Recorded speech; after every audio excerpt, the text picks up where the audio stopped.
de conexões. Caiu a conexão, me desculpem. E vamos lá. Então essa era a história do Pedro Álvares Cabral. Ele era Pedro Álvares Gouveia e herdou esse sobrenome.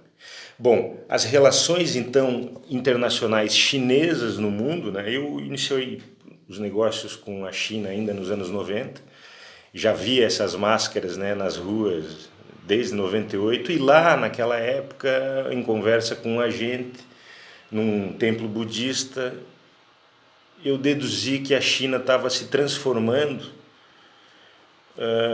num sistema econômico híbrido, socialista-capitalista, que é o que hoje eu imagino que está sendo o mundo todo a se transformar, depois da queda do Muro de Berlim e o fim do comunismo, que é uma coisa importante a se dizer. A gente vê o público a falar em comunismo, o comunismo já não existe mais, apesar do Partido Comunista Chinês, né, ser intitulado assim, mas o sistema híbrido, né, depois que o comunismo não se confirmou como um bom sistema, pelo menos para o mundo todo, apesar de ter, claro, todos os sistemas têm aí as suas particularidades benéficas, eu acho que essa junção, essa hibridização dos sistemas podem vir a ser o caminho do futuro. É uma dedução a partir das experiências comerciais e negociais, né? Bom, e também a participação da Rússia e da China.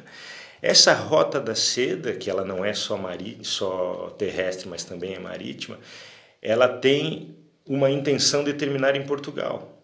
Já se vê uma grande movimentação nas linhas de trens, né? Nas unificações de Espanha e Portugal, para que isso aconteça até 2025, talvez um pouco após. O livro quarto, né, o capítulo quarto desta apresentação da diplomacia moderna e das relações econômicas internacionais,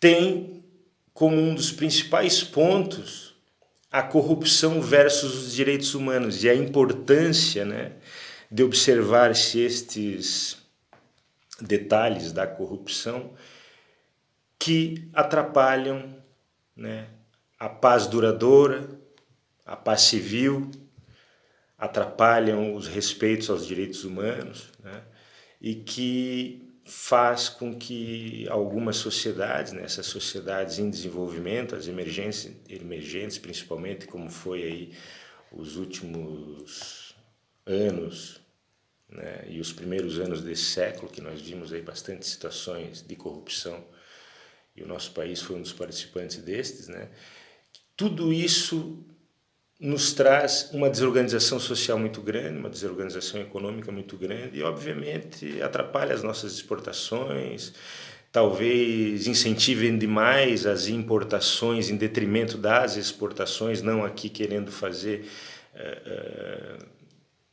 um discurso benéfico para um lado ou para o outro, não, os dois são complementares e importantes e são necessários, talvez um desequilíbrio provocado por uma artificialização do câmbio, né, tenha provocado alguns fenômenos que a gente tem verificado até hoje os seus reflexos, talvez tenha sido demasiado, e é claro, isso o livro trata um pouco. Porém, o segundo livro que eu já concluí ontem e foi para a edição ontem, que já é mesmo a conceituação da diplomacia econômica e vem a complementar esse livro, depois eu vou apresentar para vocês alguma coisa, não hoje, mas futuramente, né? Isso tudo são pontos da guerra cambial famosa que nós ouvimos nos períodos aí, principalmente das brigas entre China e Trump, vamos dizer assim, não vamos dizer os Estados Unidos, mas principalmente o presidente dos Estados Unidos, que era a representação teatral desses fatos todos, vamos usar esse termo, né? O livro quinto mostra, né, e também com este nome, o livro branco europeu, que é uma coisa talvez importante para as nossas economias emergentes avaliarem, que são os planos, né, de longo prazo que as sociedades promovem, preparam-se, programam-se e seguem, né? Seguem como um plano de futuro, coisas que lembro que o Brasil nos anos 70, 60, 80 ainda tinha os PNBs, né, os Planos de Desenvolvimento Nacional, e que não ouvimos mais falar disso. Mas a Europa tem um estudo de 5 cenários possíveis até 2025 e que isso pode ser usado como modelo para outras economias. E elas são, então, assegurar a continuidade, da qual o Brexit até em parte saiu, porque continua a fazer parte do mercado único, né? do mercado econômico. Restringir-se ao mercado único como outra opção, fazer mais quem quiser mais, fazer menos com maior eficiência ou fazer muito mais todos juntos, né?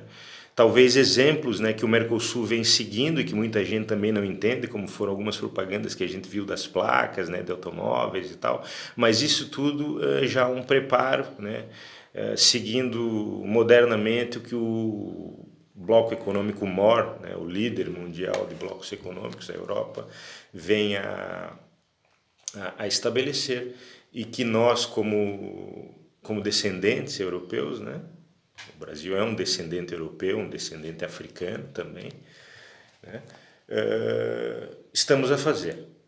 Né, e que a sociedade, então, ao perceber esses detalhes todos, vai entender um pouco desse processo diplomático econômico que o mundo vem se transformando e que o Brasil parece um pouco alheio, porém, com um livro desse, um livro mais simples, de linguagem acessível, né, e que com muitas pontuações de curiosidades vem a provocar várias interrogações, para que o leitor realmente o faça, né, por conta própria e abstraindo com as várias possibilidades, mesmo que veja apenas no noticiário nacional e internacional, né?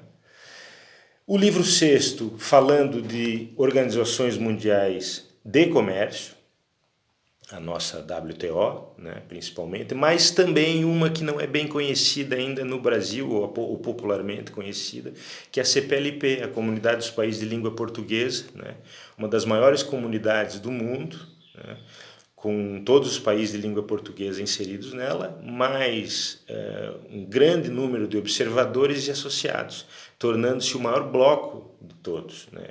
E que o Brasil é um grande líder junto com Portugal por serem as duas economias maioritárias dessa comunidade, né, lusófona, vamos dizer assim. Alemanha, China, todos esses países parceiros e observadores dessa evolução lusófona. E vamos dizer assim por quê? Porque hoje, né, também o secretário-geral da ONU, o ONU, como se fala em Portugal, é um português, né? É o Guterres, antigo presidente português, antigo primeiro-ministro, um político que foi inclusive conduzido a esse cargo pela Rússia e pela China e pelos Estados Unidos, né? Os três o conduziram para lá, sendo que, a Inglaterra entregou o seu enclave, né, chinês, Hong Kong, antes do que Portugal. Portugal entregou Macau posteriormente à China, né, devolvendo o enclave para a administração chinesa, sendo que a China ainda queria que Portugal mantivesse esse enclave e esta participação política lá, que ainda existe através das associações modernas, né? Hoje isso tudo é unificado.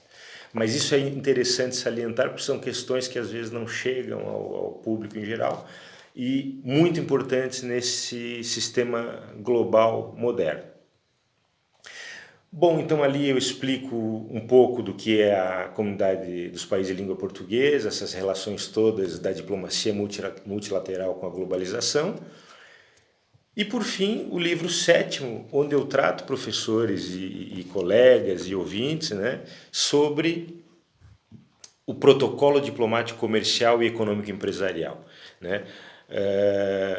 Uma importância, né, que talvez se esqueça, né, no nosso país muitas vezes, né, dos comportamentos adotados em situações protocolares dos negócios diplomáticos internacionais, né? a postura, as palavras, o cuidado, né, as regras, né, protocolares que devem ser seguidas para uma boa manutenção e uma demonstração de grande respeito pelo interlocutor, pelos parceiros, apesar das diferenças que sempre existem, né? Como a gente até tem observado no caso chinês. Eu gostaria de salientar uma coisa interessante também a ser levada em conta no nosso país, na América Latina principalmente, de que os nossos índios têm os olhos puxados. E os nossos índios têm os olhos puxados porque os primeiros descobrimentos eram feitos pelos chineses com os famosos juncos, né, de palha, que estão lá no Peru até para comprovar. E os nossos índios têm DNA chinês ou DNA oriental. A família Schirmer me parece estar fazendo essa navegação, ou reproduzindo essa navegação, eu ouvi falar, não tenho certeza, para comprovar esses fatos todos, e que os livros 1432 e 1423, se não me engano, foram apresentadores dessa nova história.